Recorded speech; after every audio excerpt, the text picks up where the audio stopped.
So this is a Q&A. This is what we're going to do is we pulled out the questions. I asked the girls in my community and Instagram and my own private community and chat groups, wherever I'm at, and I pulled them together. We're just going to go through them, you and me, and just help guide women who have the same question. I know these kind of questions pop up all the time. And I'm glad the first one is about progesterone because you had the best episode on progesterone. I think maybe because there is this impression that progesterone is safer than estrogen. And maybe some women go, let's start there first. Oh, I'll take that. Or I can get that online easily. I don't need a doctor's prescription. So it's possible that's the reason. That's my guess. Yeah, I think a lot of that. Plus, there's so much talk, and one of the questions is about this is cycling progesterone. And you and I have done an episode on that before on your show. And the oral kind of versus transdermal, there's lots of controversy. And anyways, there's all this stuff kind of coming out that I'm hearing practitioners saying. I just heard yesterday, Zora, a very well-known expert saying that we produce anywhere from 200 to 2,200 milligrams of progesterone as women in a day. In a premenopausal state? Yes. Yes. Okay, so what we've always been told is around 25. That's what John Lee, who wrote all the books about progesterone, that's what he came out and said. And now there's these particular practitioners, there's two of them that I know of, that are saying like, that's wrong, we produce a lot more, et cetera, et cetera. So I have spent hours combing PubMed, combing all of the research, Perplexity, everywhere I can go, ChatGPT, you name it, Google, trying to find that information. I can't find it anywhere. I do not see that that's like anywhere that women produce that much progesterone unless they're pregnant. Yes, but maybe that's what they meant. No, it's not. I followed up on this. No, it's not. And so it makes me, I'm like, where are they getting this information? Is there any truth to this? And I'm not seeing it in the science. There's nowhere. So I don't know if they came up with this number on their own because not everything is, as we know, women's health is under-researched immensely. Maybe this is something that they've come to the conclusion of by pulling together a whole bunch of different information, but this isn't fact. It's not actually in the medical textbooks and what have you. So I don't know. This is what they're seeing. Maybe they're testing through their clients and that's what they're seeing. It's possible. Again, it's not the research. No, it's not true because I have run thousands of tests on fertile women, non-fertile women. It's never that high. What's the highest that you've seen it with your clients? It's not in milligrams, so it's hard to do. I'd have to pull up the conversion thing. But it's usually, in the peak of progesterone days in your luteal phase, you're looking at, I think it is 8 to 11 is kind of standard of how much you're going to have in your body. That's not in milligrams though. That's maybe it's in nanograms. I can't remember. I have to look it up. Yeah. I think it's nanograms per ml. I feel like it is too. Yeah. But we should know this. I can't remember, but but there's also different labs have different measurements. Right. So Canadians are different than Americans. What we do PMOL, picogram per millimoles in Canada for estrogen.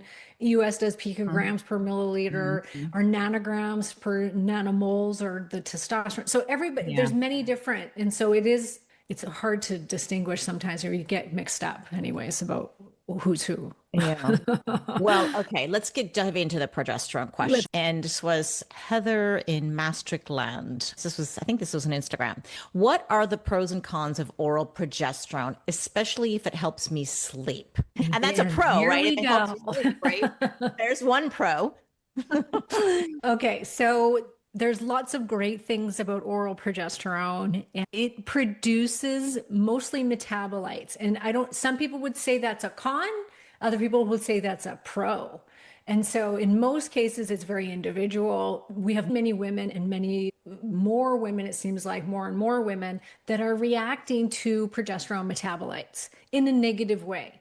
It can go two different ways, right? So we can have a neurosteroid sensitivity to the effects of the progesterone on our GABA receptors, which causes women to get very depressed. They can get very weepy. They can get very sleepy. And so they take progesterone, oral progesterone, and they hate it. And then there's another opposite thing that can happen. Rather than affecting GABA receptors, it can actually affect glutamate receptors and turn that up, which makes them aggro, anxiety, like just the opposite of what progesterone is supposed to do. And so we're seeing these paradoxical reactions to oral progesterone. And naturally, we don't produce progesterone, run it through the first hepatic pass of the liver, and then through our digestive system. That's not how Mother Nature intended it. And so if you're wanting to go by Mother Nature, that could maybe be a con. We aren't supposed to take it in that way. So I see it as two different drugs when you're taking it orally. You're going to get mostly metabolites, which can have great sedative effects on the brain, help with anxiety, help with sleep. And that's why women love it so much. If they react well to it, is that it helps them to sleep more so than transdermal. Transdermal progesterone, you are going to get metabolites out of it, not nearly as much as you do from taking it orally, but you do get some, and some women find that transdermal will help them to sleep. And they don't react, if they're reacting negatively to the oral, a lot of women find they can tolerate transdermal better because it's the metabolites that they're reacting to, not the actual progesterone.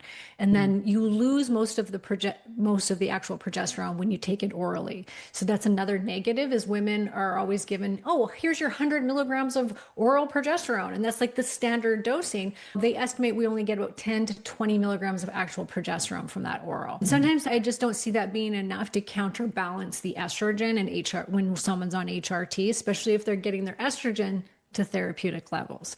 So there's pros and cons to both, and it's what works for you. And we have to mention as well that we're assuming they're talking about progesterone, because a lot of women may not even know that there's progestins, which is, we call it synthetic versus, and I don't like these words synthetic and then the natural progesterone, because natural quote unquote progesterone is made also in a lab, right? Yep. It's just that it's bioidentical. It's identical to the one in your body. So I first want to, because a lot of people mix those words around. They say, oh, I'm taking progesterone, and they're taking a progestin, which is not what we're looking to have. We're trying to avoid those things if we can. And so in the US, you've got the Bioidenticals Prometheum.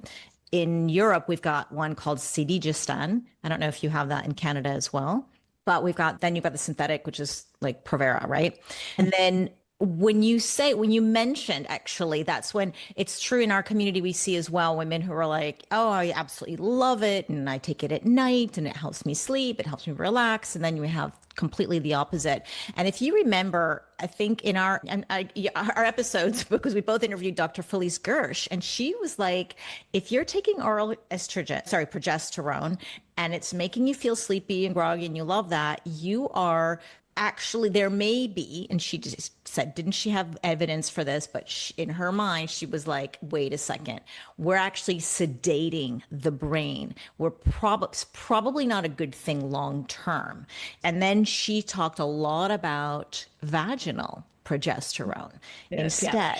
She may be changing her stance, Dr. Gersh. I watched her talk down at E4M in Las Vegas last year, and she found some evidence that showed that it could be I don't want to even say the word detriment, because people will take this and run with it and freak out. Okay. Yeah.